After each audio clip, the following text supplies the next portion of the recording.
आज मलाई के को विषयमा भिडियो बनाऊ भन्ने लागेको थियो र आजभोलि म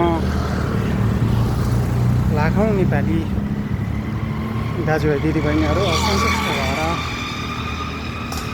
थुप्रै राजनीतिक दल सङ्घ सङ्गठनका चाहिँ सरकारको आलोचना र टिका टिप्पणी गरेका देख्छौँ।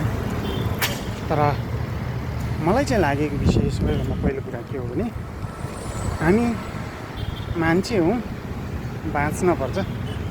हामी बाँच्नका लागि खानेकुरा चाहिन्छ। खानेकुरा हामीले के उत्पादन गर्नुपर्छ के होइन भने खरिद गरेर ल्याउनुपर्छ। यी खानेकुरा उत्पादन र खरिद गर्ने र ल्याउनका लागि, खानेकुरा उपलब्ध गराउनका लागि, आर्जिनका लागि हामीले काम गर्नुपर्छ। त्यसकारण हामीलाई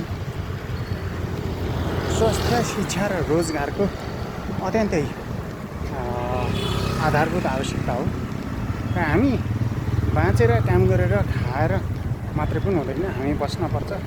बस्नका लागि हामीलाई चाहे महल होस् या चाहे झुपडी नै किन होस्, हामीलाई बस्न, खान, लाउन यी आधारभूत चिजको आवश्यकता छ। यो विषयमा कसको जिम्मेवार के हुनसक्छ भनेर नागरिक हामी आफै पनि जिम्मेवार र सचेत र जवाफदेही हुनुपर्ने मैले बुझेको छु। र यसको सबैभन्दा महत्त्वपूर्ण भूमिका निभाउनु पर्ने सरकार र सरकारी